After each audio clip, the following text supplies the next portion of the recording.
என்னோடய first channel link வந்து டிஸ்கிரிப்ஷனில் கொடுக்குறேன். அந்த சேனலில் அனபெல்லாவை பற்றி போட்டிருக்கேன். உங்களுக்கு பிடிச்சிருந்தா அதையும் பாருங்கள். இது வந்து ஆம்புலன்ஸ், அதாவது ஆம்புலன்ஸ் இருக்குது தெரியுமா, அதை ஓட்டிட்டு ஓட்டுறவங்களோட எக்ஸ்பீரியன்ஸை ஷேர் பண்ணியிருப்பாங்க. அதை நான் ஒரு ஸ்டோரியாக ரெடி பண்ணியிருக்கேன். கொஞ்சம் டெரிஃபிக்காக தான் இருக்கும். பெட்டர் எக்ஸ்பீரியன்ஸுக்கு ஹெட்செட் யூஸ் பண்ணிக்கோங்க. ரூமில் உள்ள லைட்டெல்லாம் ஆஃப் பண்ணிவிட்டு ஸ்டோரியை கேளுங்க. கொஞ்சம் திகிலாக இருக்கும். ஓகே, ஸ்டார்டிங் சீன்லேயே, அதாவது போனோம் இறந்தவங்களையெல்லாம் ஏற்றிட்டு போகிற ஆம்புலன்ஸ் டிரைவர் ஒருத்தவர். இந்த ஆம்புலன்ஸ் டிரைவர் வந்து எதுக்கு கூப்பிடுவாங்கன்னா, ஒன்று இறந்தவங்களை எடுத்துகிட்டு ஹாஸ்பிட்டலுக்கு போகிறது, இல்லைன்னா இறந்தவங்களை புதைக்கிற இடத்துக்கு கொண்டு போகிறது. இந்த மாதிரி தான் இந்த ஆம்புலன்ஸை வந்து பாவிச்சிருக்காங்க.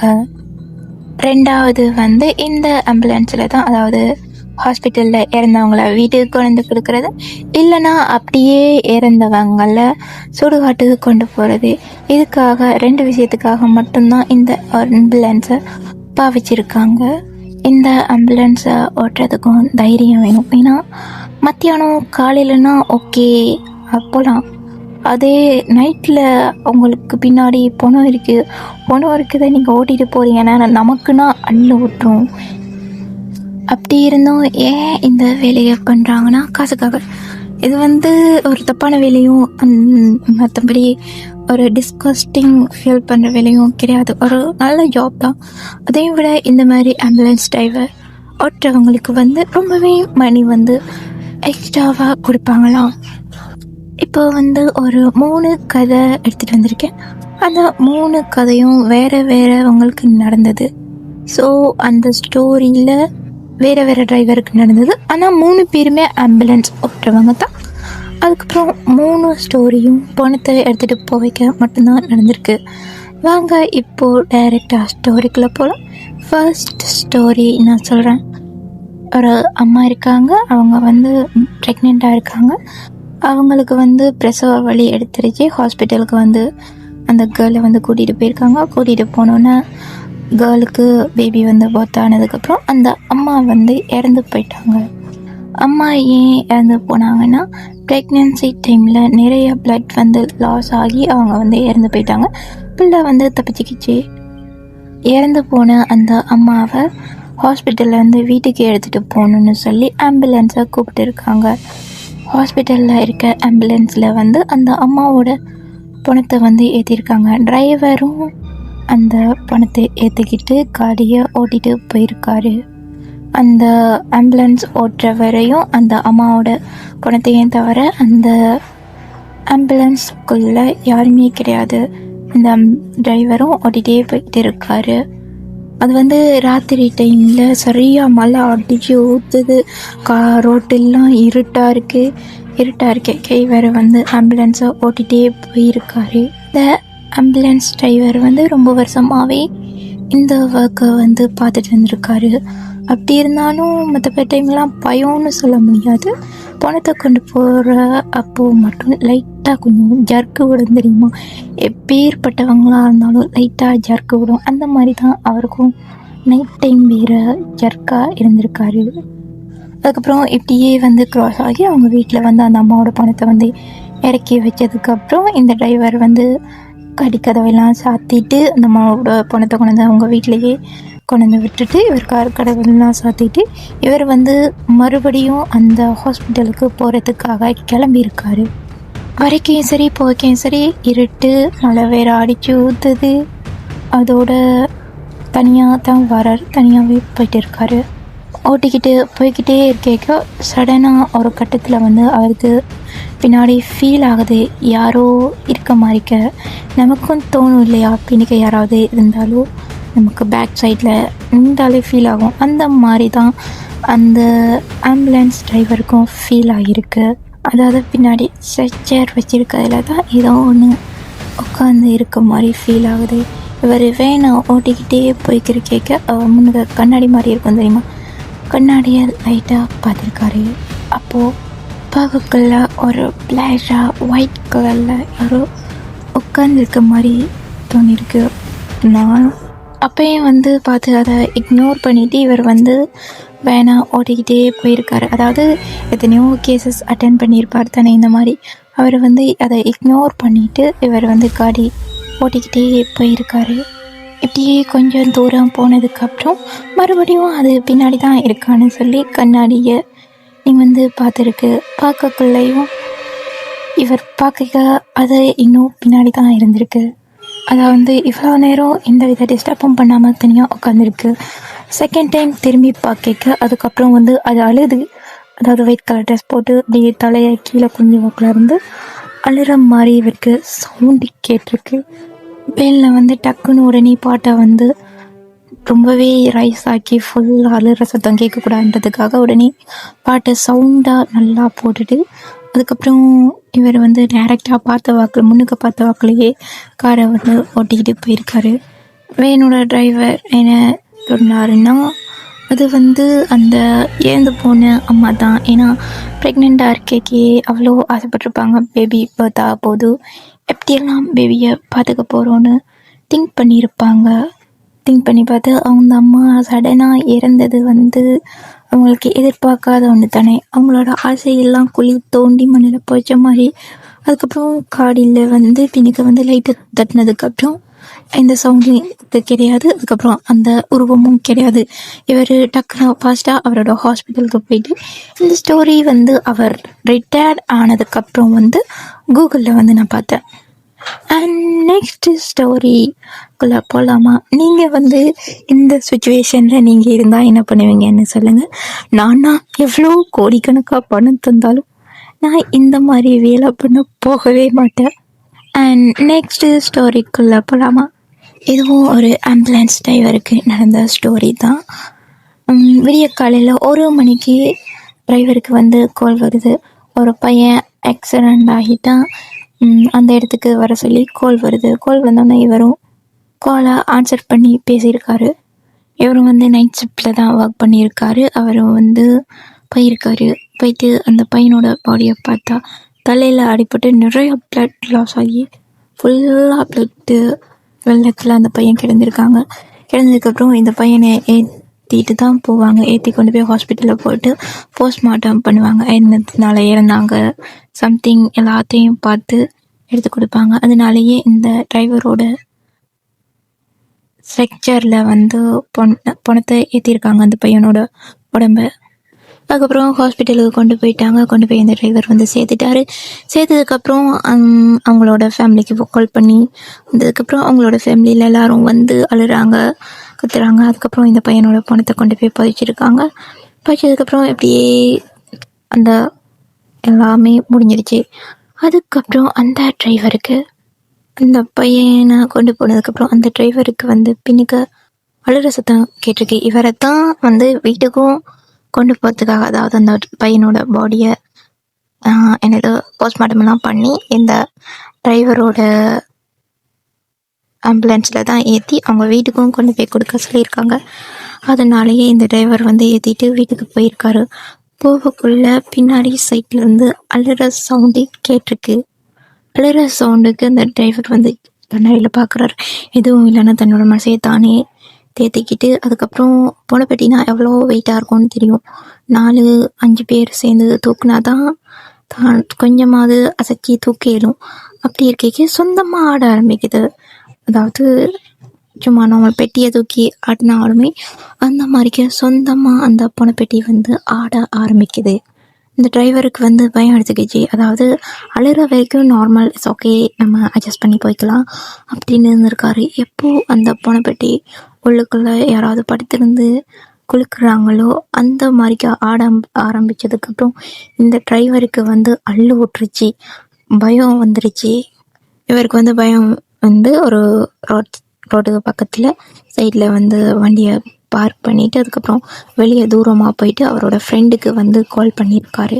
ஃப்ரெண்டுக்கு கால் பண்ணி நம்ம வச்சு ஏதாச்சும்னு சொல்லாமல் நான் இங்கே இருக்கேன், இந்த இடத்துக்கு வான்னு சொன்னதுக்கப்புறம் ஃப்ரெண்டும் என்ன எதுவுமே கேட்க கிடையாது, ஃப்ரெண்டும் வந்துட்டார்.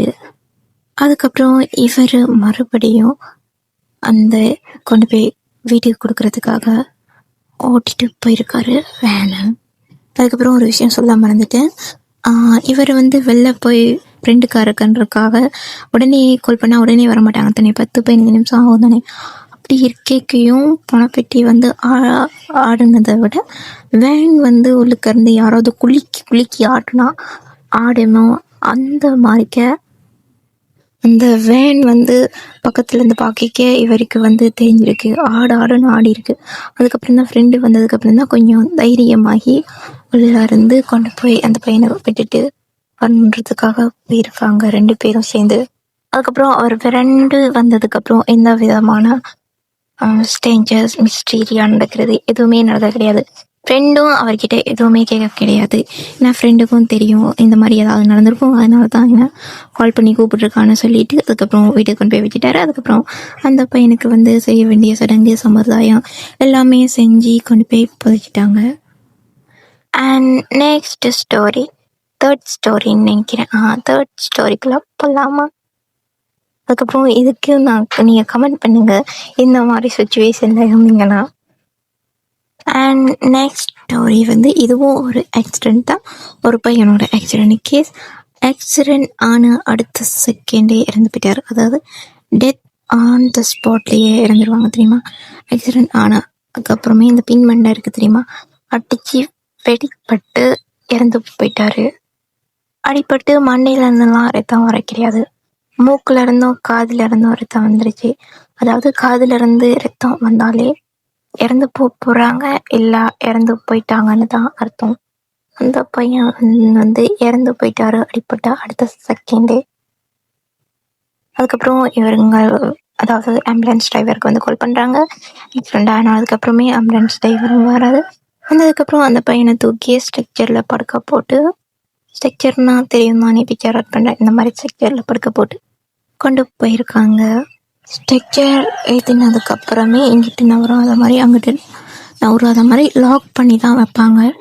இழுத்தாலே யாராவது ஒருத்தவங்க பிடிச்சி இழுத்தாலே இழுக்க முடியாது. ஏன்னா ஆம்புலன்ஸ் எவ்வளோ ஸ்பீடாக போகும்னு தெரியும்.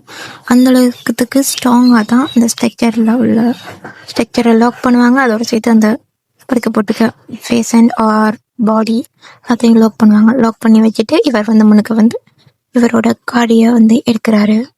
இவர் ஓட்டிட்டு போய்க்கலையே வேன் வந்து கனமாக இருக்கிறத உணர்ந்துருக்காரு. அதாவது வேனில் இருக்கிறது 2 பேர் தான், ஒன்று டிரைவர், இன்னொன்று இறந்து போய் இருக்க அந்த பையன். இவங்க 2 பேரும் தான் இருக்காங்க.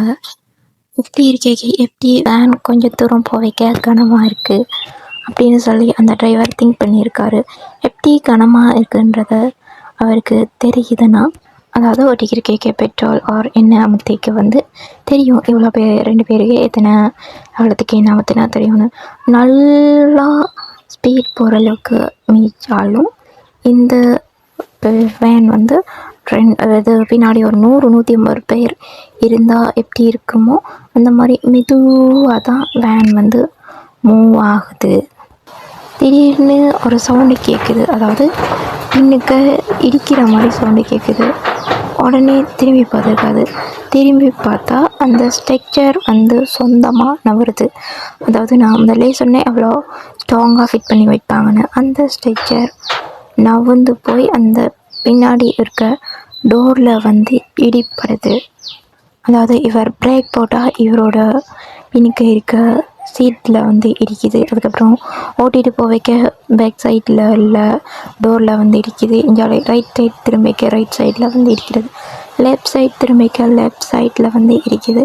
சொந்தமாக எப்படி அந்த ஸ்ட்ரக்சரோட இதை கலட்டியிருப்பாங்க. நெக்ஸ்ட் வந்து அவ்வளோ டைட்டாக வந்து ஃபிட் பண்ணுவாங்க. ஃபிட் பண்ணி இருக்கேக்க எப்படி சொந்தமாக நவுறுதுன்னு தெரியல. இவர் வந்து அப்போவும் இவர் வந்து காட்டி வேனை வந்து நிறுத்த கிடையாது. நிறுத்தினா எதுவும் ஆகிடப்போகுது அது எதுன்னு சொல்லி பயத்துலேயே வேகமாக என்னையை அழுத்திக்கிட்டு வேகமாக ஹாஸ்பிட்டல்லையே போய் ட்ராப் பண்ணிடுவான்னு சொல்லி வேகமாக எடுத்திருக்காரு ஆம்புலன்ஸை. வேன் ஃபாஸ்ட்டாக எடுத்துக்கிறக்கையே கொஞ்சமாக அந்த கண்ணாடி முன்னுக்கு உள்ள கண்ணாடியில் வந்து பின்னுக்கு என்ன நடக்குதுன்னு பார்த்துக்கிட்டே தான் போய்கிட்டு இருக்காரு. பின்னாடி கண்ணாடியால் பார்க்க அந்த பையன் வந்து இறந்து போயிட்டார் எத்தனையோ மணி நேரத்துக்கு அப்புறம் தான் இந்த அவர் வந்து பார்த்துருக்காங்க. அதுக்கப்புறம் போலீஸ் இன்வெஸ்டிகேஷன் எல்லாமே முடிச்சதுக்கப்புறம் தான் இந்த ஆம்புலன்ஸை கூப்பிட்டு ஏற்றிருக்காங்க. இறந்துட்டாங்கன்னு உடனே அந்த ஸ்பாட்டில் டாக்டர்லாம் வந்து செக் பண்ணி பார்த்துட்டு இறந்துட்டாங்கன்னு சொன்னதுக்கப்புறம் தான் இந்த ஸ்ட்ரக்சரில் வந்து ஏற்றிருக்காங்க. இறந்து போனவரை எப்படி அந்த ஸ்ட்ரக்சர்லேருந்து மேலே கொஞ்சம் கொஞ்சமாக எழுந்திருக்க ட்ரை பண்ணுது அதை பார்த்து அப்பையும் இவர் வந்து அள்ளு விட்டாலும் அதை மனசுக்குள்ளேயே வச்சுட்டு அப்பையும் காடியை நல்லா எண்ணெயை திருப்பி ஃபாஸ்ட்டாக எடுத்துகிட்டு போயிருக்காரு. எக்ஸ்ட்ரீமாக இன்னொரு விஷயம் நடந்திருக்கு. அதாவது நம்ம அடிபட்டுருச்சு, வழியில் அழுவோம் தெரியுமா, அடிபட்டுட்டா இல்லாட்டி அடிச்சிட்டாங்க பேசிட்டா, அந்த மாதிரி அந்த பணம் வந்து கத்தி கத்தி அழுகுது. அப்பையும் அவர் வந்து அதை சட்டை கூட பண்ணாமல் வேகமாக எண்ணெய் அழுத்திட்டு வேகமாக போயிருக்காரு. அதாவது இவர் நான் ஏதோ நிறைய வருஷம் வந்து ஒர்க் பண்ணியிருக்காரு, அதனாலேயே இவருக்கு இந்த மாதிரியான இன்சூரன்ஸ் எல்லாம் எக்ஸ்பீரியன்ஸ் இருக்குது. ஸோ அதனாலேயே இவர் வந்து காடியை ஓட்டிட்டு ஃபாஸ்ட்டாக போயிருக்காரு. போகக்குள்ளே வந்து கழுத்துக்கிட்ட வந்து ஒருத்தவங்க வந்து ஊதுனா எப்படியான காற்று வருமோ அந்த மாதிரிலாம் வந்திருக்கு. அதுக்கப்புறம் கண்ணாடியை நான் திரும்பி பார்ப்பேன்னா அதுக்கப்புறம் பின்னாடி திரும்புவானாலும் மீனாக்காத மாதிரி ஃபாஸ்ட்டாக காடியை ஓட்டிகிட்டு போயிருக்காரு. அதுக்கப்புறம் வேகமாக ஹாஸ்பிட்டலுக்கு எடுத்துக்கிட்டு போயிட்டு இவரோட வேலை என்னென்னா பணத்தை கொண்டு போய் கொடுத்துட்டு இவரோட ஆம்புலன்ஸ் அந்த இதை வந்து க்ளீனாக வச்சுக்கிறது, சுத்தமாக வச்சுக்கணும். அதனாலேயே இவர் வந்து அந்த பணத்தை வந்து கொடுத்ததுக்கப்புறம் இவர் வந்து பார்க்குறாரு, அங்காளி இங்காலின்னா வந்து அடிப்பட்டு ரத்தமாக இருக்குது, ஒரே ரத்தமாக இருக்குது. நான் சொன்னேன் தானே மூக்கில் காதில் 2 சைட்லேருந்து ப்ளட் ப்ளீட் ஆகிட்டு இருந்திருக்குது. இவரை கொண்டு போயிட்டு கழுவியிருக்காரு. கழுவக்குள்ள அழுகிற சத்தம் கேட்டுக்கு. அதாவது அது வந்து அவருக்கு நார்மல், அதாவது இறந்து போய் எதையாவது ஒருத்தவங்களை வந்து கொண்டா அந்த வேன் சுத்தம் பண்ணிக்க அழுகிற சத்தம் கேட்குமா. மொதல் வாட்டி கழுவியிருக்காரு. அதாவது ரத்தம் எல்லாமே போட்டு ரத்தம் எல்லாத்தையும் எடுத்து கழுவி முடித்ததுக்கப்புறம் அழுகிற சத்தம் இன்னும் நிற்கலை. 2வது வாட்டியும் தண்ணி எல்லாத்தையும் அடித்து திருப்பவும் கழுவியிருக்காரு. அழுதுகிட்டே இருக்க மாதிரி தான் சத்தம் கேட்டுக்கிட்டே இருக்குது.